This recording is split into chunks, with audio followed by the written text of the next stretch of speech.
The moment I realized my husband wasn't just lying to me, but building a future with another woman using my trust, I knew love was over, and justice was the only thing left. I'm Rachel Miller, and this is how betrayal turned me into someone my husband never saw coming. I used to believe marriages collapse loudly, screaming matches, slamming doors, obvious signs. Ours didn't. It decayed quietly. My husband, Daniel, and I lived in a quiet suburb outside Chicago. 2 cars in the driveway, neutral-colored walls, a shared calendar on the fridge that used to mean teamwork. From the outside, we looked stable, successful, mature, unbreakable. Inside, something was off. Daniel started coming home later, always with a reason that sounded rehearsed. His phone never left his hand. When it did, the screen faced down. He stopped asking me about my day, stopped touching me absent-mindedly while passing in the kitchen. I told myself it was stressful. He ran a logistics consulting firm. Our firm, legally, but he was the face of it. I handled the contracts, compliance, and finances.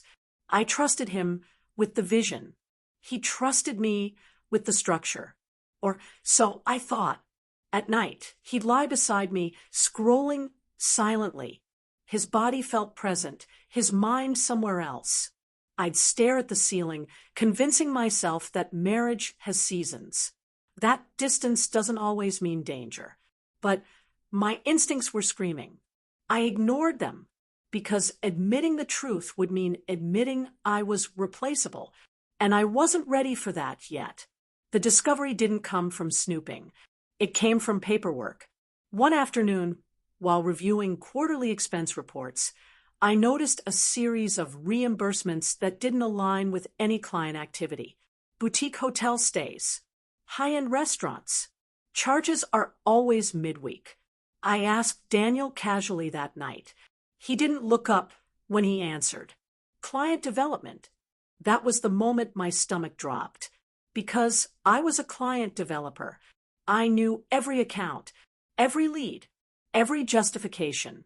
That night, while he showered, I opened his laptop.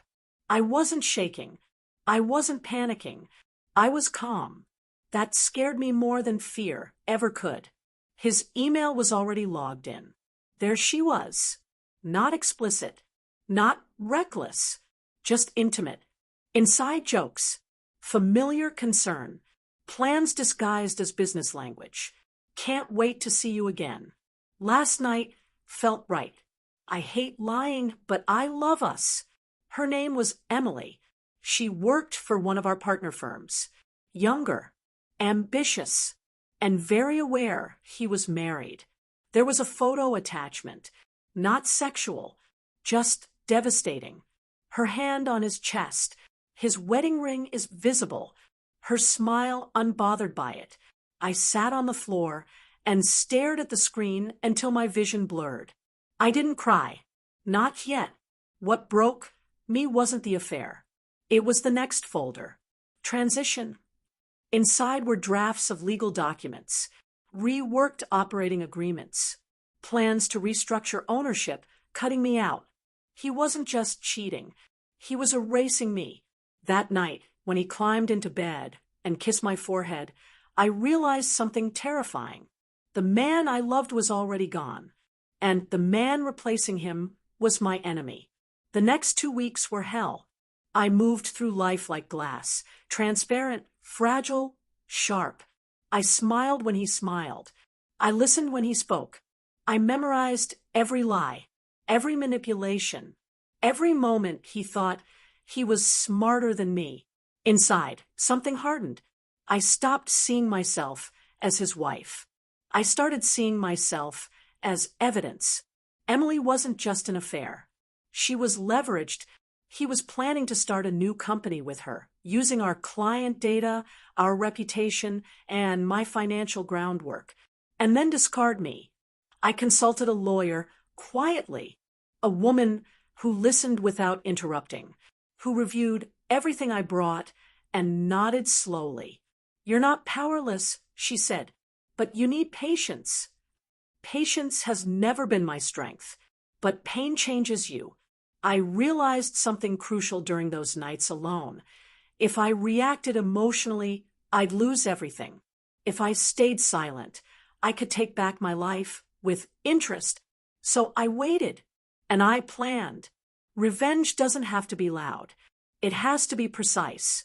I gathered emails, logged timestamps, documented financial inconsistencies. I tracked every instance where Daniel used company funds for personal expenses tied to Emily. I let him believe I was unaware. I encouraged his confidence. I even suggested we review ownership percentages for future investors. That's when he made his mistake. He signed updated disclosures without reading carefully, disclosures that acknowledged my controlling stake in compliance and finance, disclosures that confirmed his misuse of funds. When the time came, I filed first, divorce. For that reason, then came the civil filings, breach of fiduciary duty, financial misconduct, attempted asset diversion. Emily disappeared from his life quickly once subpoenas arrived. Love doesn't survive scrutiny. I watched him unravel, not with satisfaction, but with clarity. This wasn't revenge. This was a correction. The settlement was quiet. No courtroom drama. No public spectacle. Just signatures. Daniel lost his executive role, his equity, his credibility. The firm stayed mine. The house was sold. I moved. New city. New name on the door. The last time I saw him, he looked smaller. Not broken. Exposed. He tried to apologize. I didn't let him finish. Some apologies are just attempts to feel better, not make things right. I walked away without anger, without love, without regret, because betrayal doesn't deserve forgiveness. It deserves consequences. And that was the last day he ever had power over me. If this story made you feel something, pain, anger, clarity, or strength, you're not alone. Stories like this are why Betrayal Nation exists. Please like this video, share it with someone who needs to hear it, and write a comment below. We read every single one, and your voice matters here. Your support truly helps this channel grow, so if you haven't already, subscribe and help us reach 1,000 subscribers. Together, we're building a place where real stories are heard, truth is exposed, and justice finds its voice. This is Betrayal Nation. Thank you for being part of it.